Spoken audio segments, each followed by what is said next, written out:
Nama saya Lailatus Sayyidah Hasanah, nomor induk mahasiswa 858966966, Prodi Pendidikan Guru Sekolah Dasar dari UPBJJ UT Jember. Jadi pada kesempatan kali ini saya akan membuat video praktikum tentang pertumbuhan, perkembangan, dan perkembangbiakan pada tumbuhan.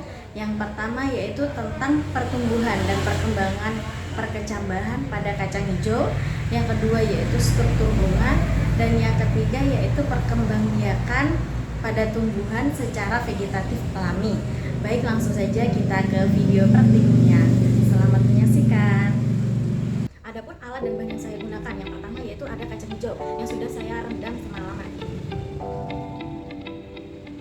Kemudian ada 2 gelas buah, kemudian ada air, dan kemudian ada kertas penyaring.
Baik, saya akan mengamati proses perkecambahan pada kacang hijau pada hari ke-7. Jadi, untuk hari ke-7 ini sudah mulai panjang batangnya juga akarnya. Ini ada biji yang ke-1, biji yang kedua, dan biji yang ketiga. Mari kita ukur menggunakan benang supaya kita tahu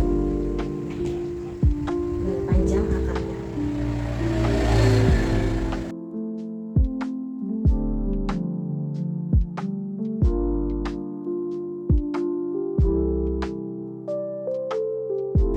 Jadi akar pada biji ke-1 itu panjangnya 17 cm.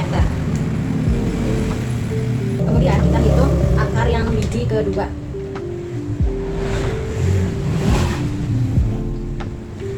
Kemudian kita hitung biji yang ketiga.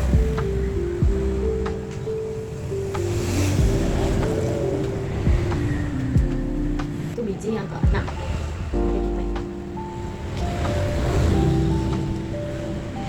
Sekarang kita akan bentuk daun, karena kacang daun ini tumbuhnya ke atas, jadi kita bisa mengukurnya langsung pakai penggaris ya teman-teman. Kita cek panjang batang biji yang ke-1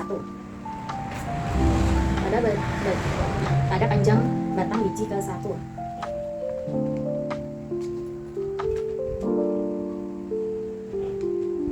Yaitu panjangnya 23 cm. Sedangkan biji yang kedua ini yaitu 24 cm. Lanjut kita ukur panjang batang pada biji yang ke-5.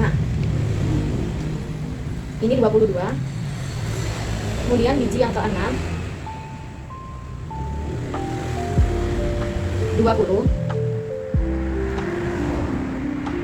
Dan biji yang keempat, batang biji yang keempat. Ini 22.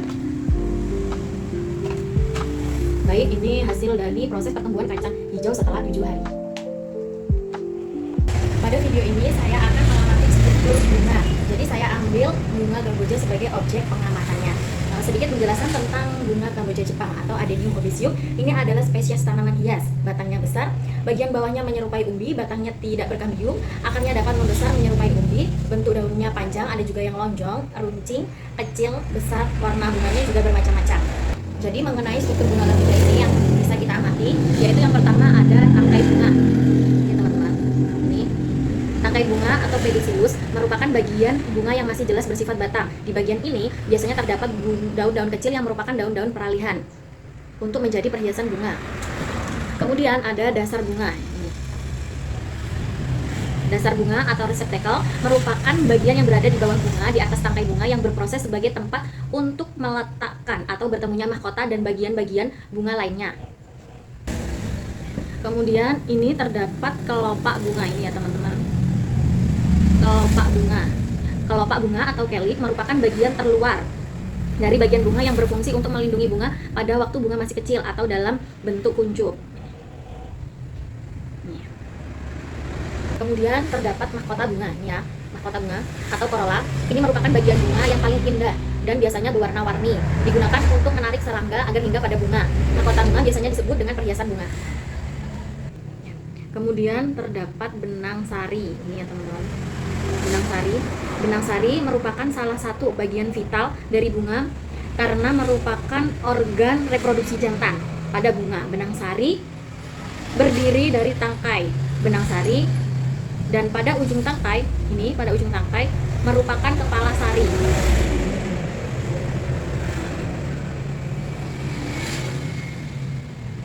Kemudian ada kepala putik.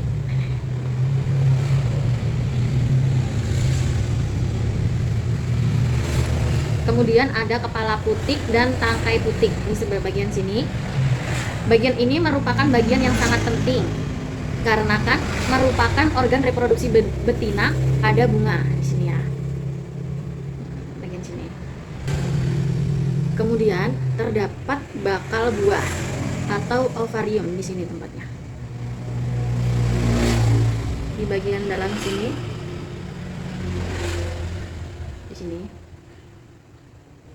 Nah, ini bakal buah atau ovarium berfungsi sebagai tempat terjadinya pembuahan di mana terjadi peleburan antara gang jantan dan gang betina. Jadi bagian ini terdapat di dalam sebuah rongga yang berada di bawah tangkai putik. Ini ya teman-teman.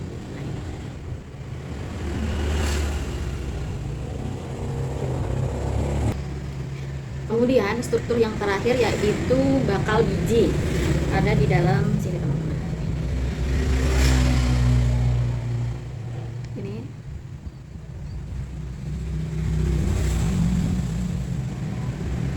Bakal biji ini berfungsi sebagai tempat proses pembentukan biji untuk kemudian dapat melaksanakan biji yang matang. Nah ini di dalamnya, nah ini ada ini. Nah itu saja yang dapat saya sampaikan mengenai struktur pada bunga Kamboja Jepang atau Adenium obesium. Hari ini saya akan melakukan praktikum pengamatan tentang perkembangbiakan pada tumbuhan secara vegetatif alami. Langsung saja kita ke video praktikumnya.